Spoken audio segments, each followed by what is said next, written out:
I understand you just moved. Is this another one of your tiny houses? No, we are done with tiny home living. I mean, it's still small for many people. Probably it's around 900 square feet. But no, tiny home. It was a great experience. We did it for almost 4 years. 2 of which were into an Airstream, which is a trailer, and then 2 in a tiny home. It was pretty cool. I never thought I was going to like it so much. I think it was a great bonding time for our family. And, you know, now the kids get excited. We have 1.5 bathroom and, you know, they get excited, things like this. We have a fridge that is 3 times the fridge that we used to have before. And they have a lot of space. Now they have their own bedroom, you know, before we were all in the same room. So it's the small thing, you know, it made us understand that we don't really need much, you know, as long as we are together and we are strong as a family.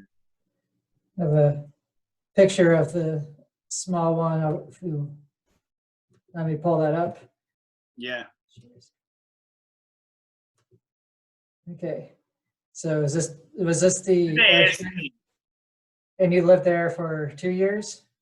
We lived there for 2 years, yes. It wasn't in that set up. It wasn't like in the middle of the bushes like that.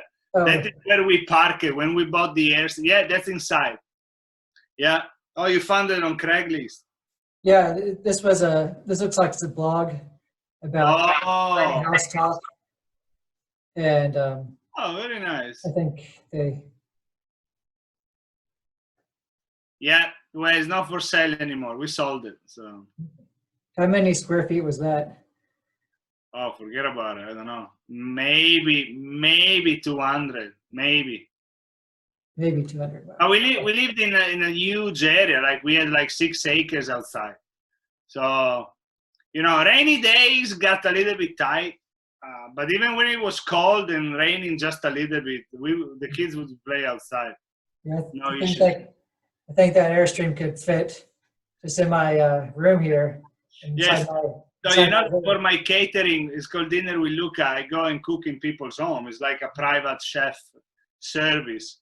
And I say it all the time, you know, most of the kitchens I cooked in were bigger than the tiny home. It's like, you know, I can pull it in. If you take down this wall, I can park my tiny home in here. Yeah, I would show you around my villa, but I hurt my leg, and so it hurts to walk. So beautiful villa. Looks like you're in Tuscany.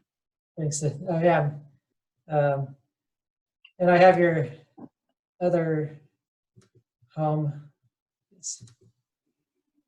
Yeah, that's the tiny home. Yep, that's the tiny home. We actually sold it to somebody who left it right where we used to live. So it was a tiny home community in Fort Worth. And there was like 6 or 7 other tiny homes, and the people who bought the home stayed and live in the same place. We loved it. But it was time, you know. Now we moved. Also, we left completely Texas. Now we're in Pennsylvania. It's close to family, but as I said, it was a great experience. But it was time to move on after 4 years. You know, things get very tight. Is that the whole house right there? Yeah, that's basically the whole house. Yeah, it was. Yep, that's the inside. The house was like 28 feet per 9. 28 by 9. So. Yeah, 10 feet tall. But again, in this location here, we have like more than 10 acres where it was like not 10 acres. It wasn't like a prairie. It was just like field. But it was like, you know, woods. So the kids could go. We would go and look for, you know, deer or raccoons. Oh. Lots of snakes.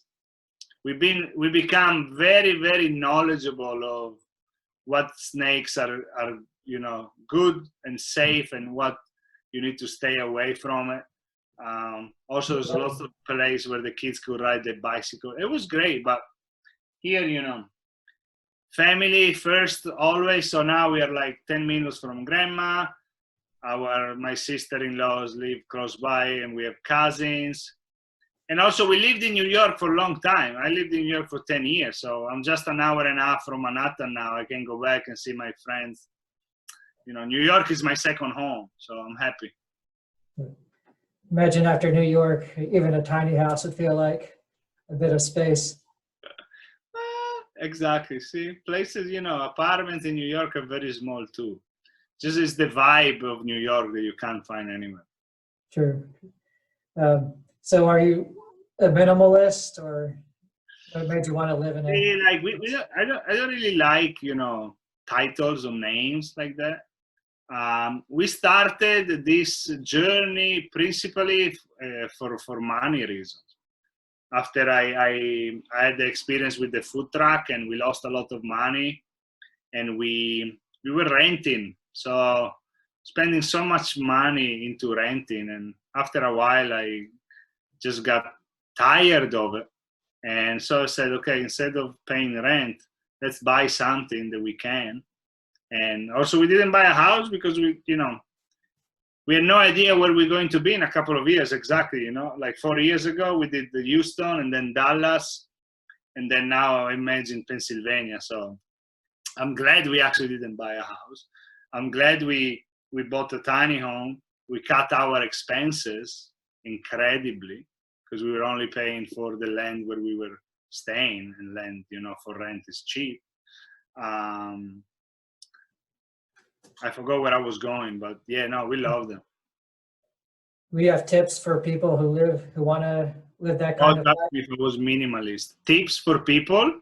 Yeah, who want to. Yeah, I mean, it's a mind change. It is to change over here, and the biggest thing was when we went through our closet when we were still in Houston, when we decided we were going into the Airstream. You need to start getting rid of things. And then you realize how many things you have stuck in drawers or closet or around the house that you never use, or the garage. Forget about it. How many things you have in the garage that you never touch, you know? So that was actually kind of mind blowing. And say, like, I had like 6 or 7 suits, like jackets and blazers, like blazers and pants. It's like that I haven't worn like in years, and pants or jeans is like, forget about it. So we donated all the clothes, and then, you know, you just need to realize what you need and what you don't need. And honestly, you know, if I have an advice for people who are thinking about it, is like, financially, it really, you know, puts you on a different perspective, because you're not gonna spend rent anymore, right? Also, you need to find a good deal where you're going to park. But you get this feeling with the space that is around you, not just in the house, but outside, because obviously you're going to spend a lot of time outside because inside is small. And because of regulation with the city, it's not that you can park this in any downtown. So it needs to be outside city limits. And so you are in the middle of nature, depending where you live, right? So if somebody is into it and is already thinking about it, you know, just do a little bit of research to understand exactly what to expect, which you're never going to know exactly until you try it.